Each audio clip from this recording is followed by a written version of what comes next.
My name is Bulleh Bablitch-Norkeh, and I was born in Liberia, West Africa, and to a father who was in the Peace Corps, Bill Bablitch. Some of you may know him as Justice Bablitch or Senator Bill Bablitch, but he was in the Peace Corps in the 60s, and that's how he met my mom, and voila, that's how I came about.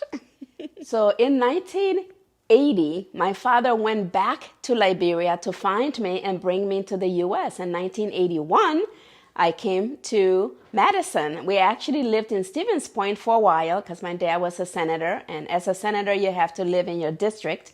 And so we lived in Stevens Point for 2 years until the Supreme Court justice position became available. He ran and he won, and we moved to Oregon. 1989, the war started in Liberia, and met my husband, moved to Minneapolis, and I needed, at that point I wasn't sure if my parents or my mom and my half-siblings are alive or dead. So we went to the Ivory Coast to find our family. While there, we didn't know where they were between Ivory Coast, Guinea, and Liberia. We could not go into Liberia because both Frederick and myself were on the government's blacklist, because we have been going around speaking about helping, going around lobbying with our legislatures to try to intervene in the war and bring it to an end. And because of that, we were both put on the government's blacklist. And finally, we go to Guinea and the Ivory Coast because we couldn't enter Liberia while we were searching for our families. In transition from Ivory Coast to the Guinea, we got held hostage for 24 hours. They confiscated our passports and everything we had and said we were there as American spies. 24 hours later, no food, no water, no bathroom, people with machine gun just circling the car that we were in. They're just like going like that around the car, taking turns. After 24 hours, we got released, and we went out to look for our families, and we finally found them, relocated them into Guinea, and we came back to the U.S. now with a new goal. So from 1989 to 2003, there's this senseless civil war that takes place. And 2005, the war ended. 2003, 2005, the first female president is elected, Ellen Johnson Sirleaf. She calls on my husband, Dr. Norkeh, and says, I need you to come and help me set up the new government. So Frederick goes. First, I didn't want him to go because now our life is all getting back together. My family's here. Our life is moving forward. And then for him to go back again was going to set us back. So I told him I didn't want him to go at the time. So he said, well, when the president calls on you, you go. And so I said, well, he said, let me go and try it. If I don't like it, I'll come back. If I like it, you will come and try it. If you like it, then we decide how to make the transition. I thought, well, that's easy. I've already made up my mind. I was going to say I don't like it anyway, so no problem. Well, he went, he stayed, I went, and with the intention of saying, I don't like it, let's go back. When I saw the poverty, when I saw the need was so great. The little gifts I took for people, it meant so much to them that I started almost feeling guilty because, God, I was one of those that loved shoes. I had more shoes than I could count, And it just made me realize that material things was not all. Giving back to my people, giving back to the people I left behind, it just pulled at my heart. And so I came back and I told my girls, we're going to move to Africa. And Lady, my daughter, was like, we're going to what? So my name is Lady Norkeh, and I am the daughter of Bulleh Bablitch-Norkeh. And I got the privilege to move to Liberia, West Africa, and really just be hands-on and really see what the community needed and what the people in the village really needed.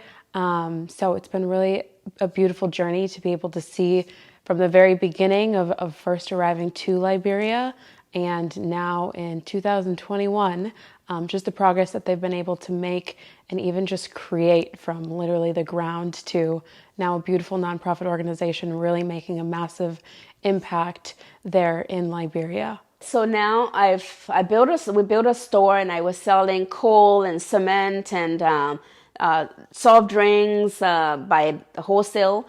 And so as I'm sitting at my store, every day I see these women walking back and forth, and usually just a little tray on their head or a little bucket in their hand. Sometimes, most of the time, with a baby on their back. And so I decided to call somebody and just kind of find out what they're selling, trying to get to know them and see if they will open up to me. And with my Western accent, they were a little nervous at first, but then they really opened up. And after hearing some of their stories, I realized I have no problem. I took so much for granted. These women, a lot of them were raped during the war. Some of them, one of them, her husband's neck was put on her lap, and they cut her husband's neck during the war. That kind of trauma. She and her children, they moved to Guinea, one of the neighboring countries. After the war, they came back to start over. Their house that they left is no longer there. And to start all over with nothing. And so I started giving them charcoal, because I was selling charcoal, wholesale charcoal anyways. And a lot of them wanted charcoal because charcoal is easy to sell. It's Liberia, with very little electricity, majority of the people use charcoal to cook, to heat water and whatever else. And so I started giving them bags of charcoal. So after I hear their story, I'll be like, all right, let's take 10 bags of coal. You go and sell it and increase your business and see how that goes. And so little by little, I started seeing the improvement. I started calling more women. And before I knew it, I became the old mom, the old lady who helps women and children. So people will come and be like, oh, they told me to come to the old lady that helps the women and children. So I remember making putting a post on my page. I wanted to see if I had any friends out there who can join me from Oregon, from anywhere, Madison. And so I started getting messages from my friends saying, how can I help? And how can I help?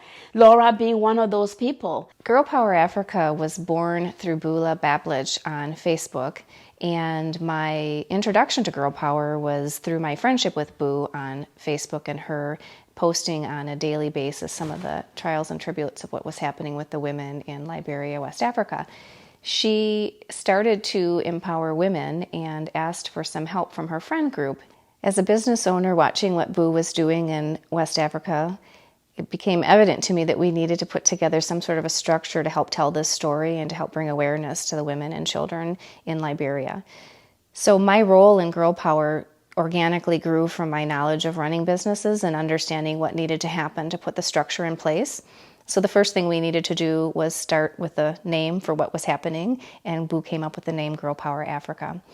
It was really uncertain to us at that point what exactly was unfolding. And so as Boo started to put together the programs that she was putting in place, I was in the background putting together the pieces and helping to tell the story. In doing so, we created a Facebook page that was specific to Girl Power Africa, and that helped Boo have a platform to tell everyone what was going on. In addition to that, we built a website to help tell the story of Girl Power Africa, and as the different components of Girl Power started to formulate, from empowerment to student sponsorship to our box program, it was helpful for us to help tell the story of what Girl Power was doing and how people could jump in and help. Hello, I'm Kim O'Donnell, and I'm one of the board members for Girl Power Africa. I got started with Girl Power Africa 2 years ago, where I started looking into nonprofits that I wanted to get involved with on my off time, and I found Girl Power Africa through one of my friends, Laura, and it's been an incredible experience beyond what I ever imagined. It's just an organization that is led by a founder that has a passion for women and children in Liberia, specifically to give education to those children that don't have access to it. It's been just rewarding experience beyond my wildest dreams. Even my son today said to me to make sure to tell Bulleh that her work is so important and that he is so proud of what she has accomplished and continues to support her. One of the unique things about Girl Power Africa is each of our donors gets matched with a student that they sponsor. So you get to know the history of this child as well as how old they are, kind of a little bit about their lives, and you get matched up with them. And we try every year that you donate, we try to match you with the same child. So you know exactly who you are sending to school, and it becomes part of your family as you watch them grow. Hello, my name is Hope Mickelson. I am a part of the Girl Power Africa board, and one of my specific roles on the board is to connect with the community through the Box program, as well as help advise the student ambassadors.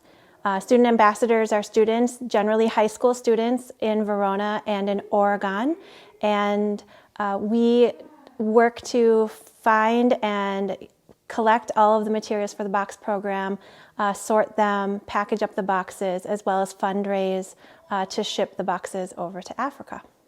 Hi, I'm Carrie Phillips, and I'm the newest member of the board. I have been on the Girl Power Africa board now for about a year, and I am currently serving as secretary on the board. I chose to join Girl Power Africa after serving on another community board, another community organization, and I just was attracted to the organization because of its the way that Bulleh runs it, how it's very transparent and accountable to the people that it serves, and I just felt like I could contribute to that, wanted to be part of it. It sounded like they could make use of some of my skills. I do communications and marketing and that sort of thing. So they were at a stage where we're looking to grow the amount of fundraising that we do and be able to send more children every year to school.